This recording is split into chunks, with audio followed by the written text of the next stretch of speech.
उत्तराखंड में भाजपा से नाराज बंगाली मतदाताओं ने प्रत्याशियों की नींद उड़ाकर रख दी है।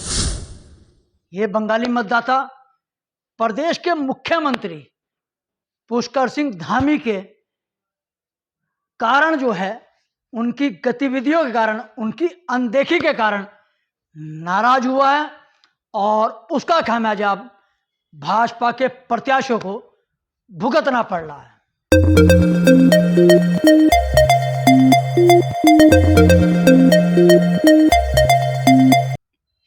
नमस्कार दोस्तों, बात होगी उत्तराखंड के बंगाली मतदाताओं की।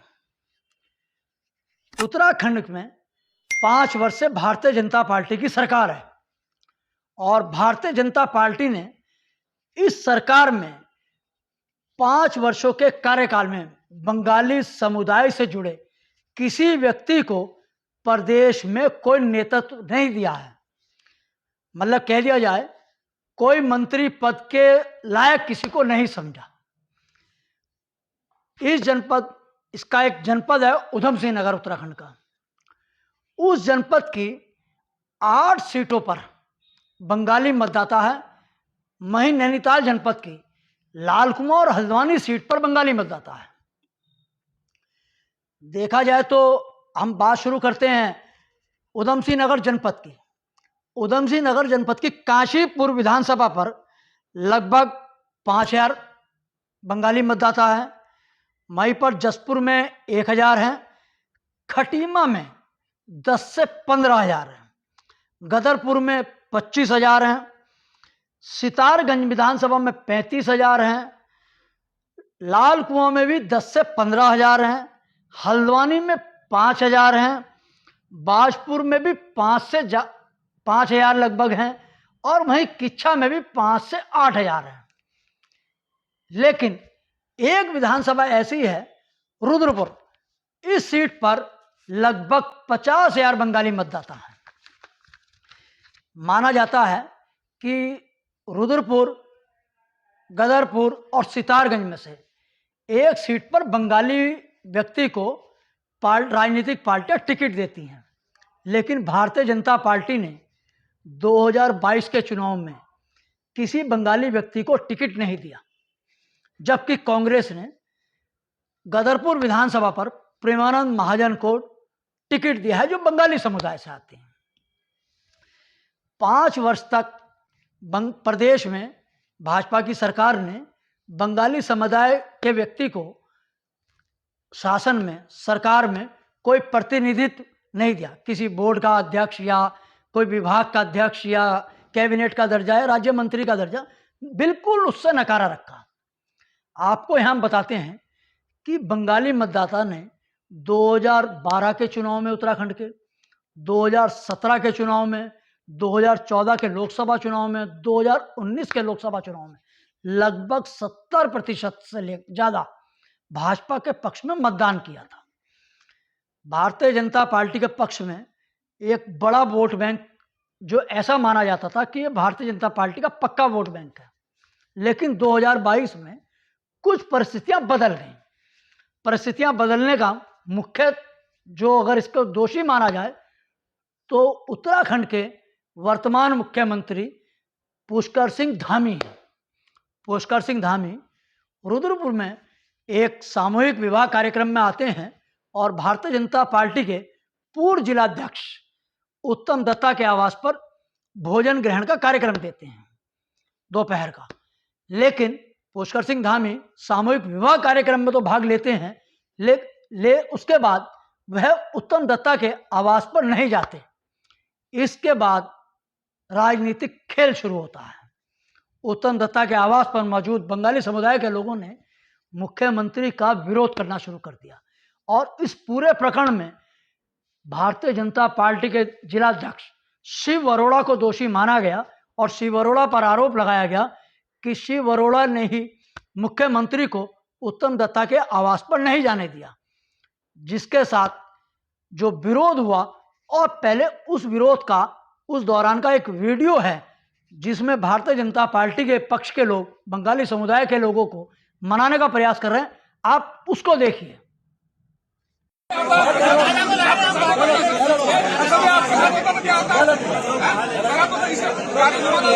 मैं था फिर हमने सामने था क्यों बोलेगा क्यों बुलाया पता है सब कुछ यहाँ पर काम हो रहा है हम लोग यहाँ पड़े हैं क्यों बुलाया आप बताइए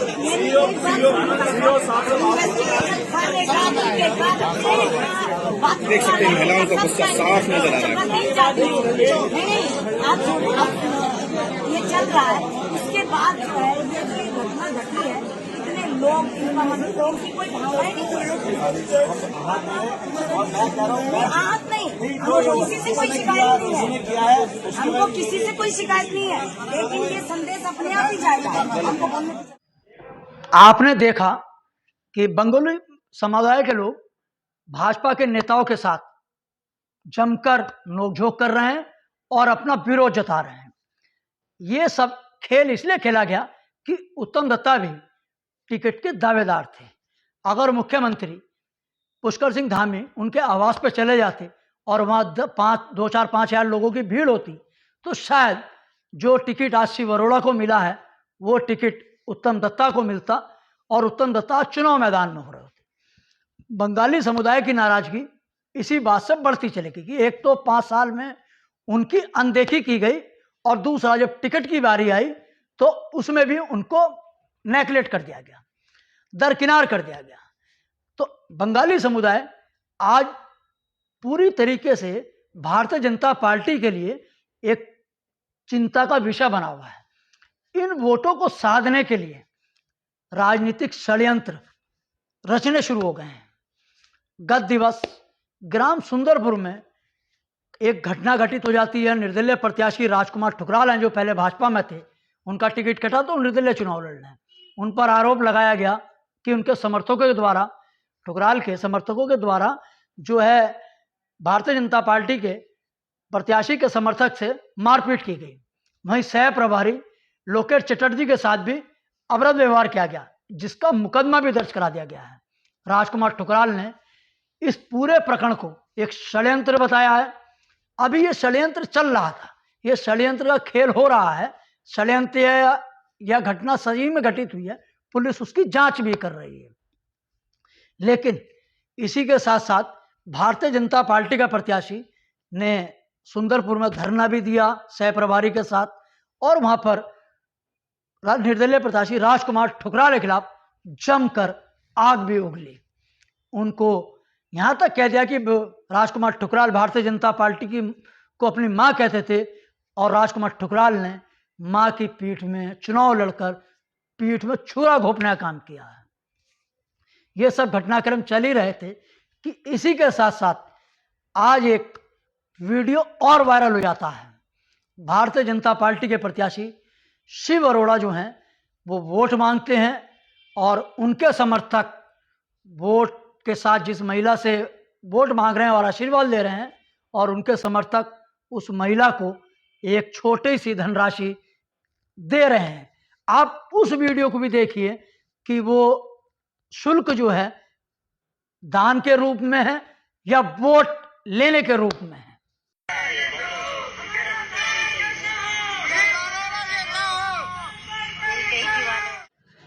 भारतीय जनता पार्टी के प्रत्याशी जिस तरीके से बंगाली मतदाता नाराज हुआ है, अब उसको अपने पाले में लाने के लिए पूरी तरीके से लामबंद हो चुके हैं।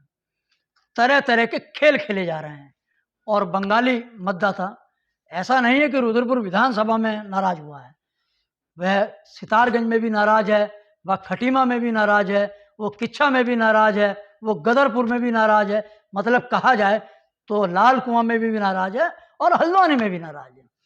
बंगाली समुदाय का ये स्पष्ट कहना है कि हम लंबे समय से भारतीय जनता पार्टी को वोट देते आ रहे हैं, लेकिन जब उनका प्रतिनिधित्व देने की बात आती है तब बंगालियों की अनदेखी कर दी जाती है।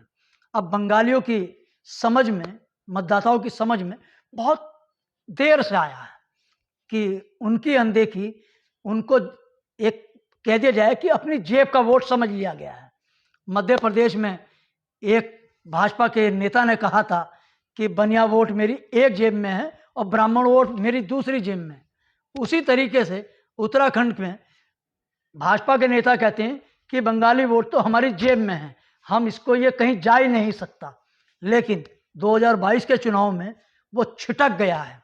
उस पर निर्दलीय प्रत्याशी रुद्रपुर विधानसभा में राजकुमार ठुकराल ने डोरे डाल दिए हैं, सेंध लगा चुकी है। और निर्दलीय कांग्रेस प्रत्याशी मीना शर्मा ने भी सेंध लगा चुकी है। वहीं देखा जाए इसी विधानसभा पर एक बंगाली प्रत्याशी निर्दलीय भी चुनाव में लड़ रहे हैं, जीवन राय, वो भी कुछ ना कुछ हिस्सा बंगाली वोटों को ले जाएंगे। कांग्रेस ने गदरपुर में प्रेमानंद महाजन को टिकट दिया है, तो पूरे जनपद उधम सिंह नगर से लेकर नैनीताल जनपद की हल्द्वानी और लाल कुआं सीट पर बंगाली मतदाताओं में एक मैसेज चला गया है कि कांग्रेस बंगाली समुदाय को महत्व दे रही है, उसकी अनदेखी नहीं कर रही है, जिसके चलते बंगाली मतदाता जो है वो पूरे इन सीटों पर कांग्रेस की तरफ झुक रहा है। और यही बेचैनी भारतीय जनता पार्टी के जिला स्तर के नेताओं और प्रदेश स्तर के नेताओं की आंखों में चुभने का काम कर रही है। अब उनका प्रयास है कि हर हालत में इन मतदाताओं को भाजपा के पक्ष में लाया जाए पूर्व की भांति, और भाजपा प्रत्याशियों के पक्ष में मतदान कराया जाए। देखना होगा कि भाजपा का जिला नेतृत्व और प्रदेश नेतृत्व इस रणनीति पर कितना सफल होगा या असफल होगा, ये तो चुनावी परिणाम बताएंगे। लेकिन वर्तमान में बंगाली मतदाता भारतीय जनता पार्टी के प्रत्याशियों से छिटकता हुआ, दूर जाता हुआ नजर आ रहा है। आपको वीडियो कैसा लगा, आप कमेंट सेक्शन में जाकर अपने विचार व्यक्त कर सकते हैं, और इस चैनल को सब्सक्राइब करते हुए बेल आइकन का बटन दबाकर आजाद पत्रकारिता को सहयोग दे सकते हैं। बहुत बहुत धन्यवाद।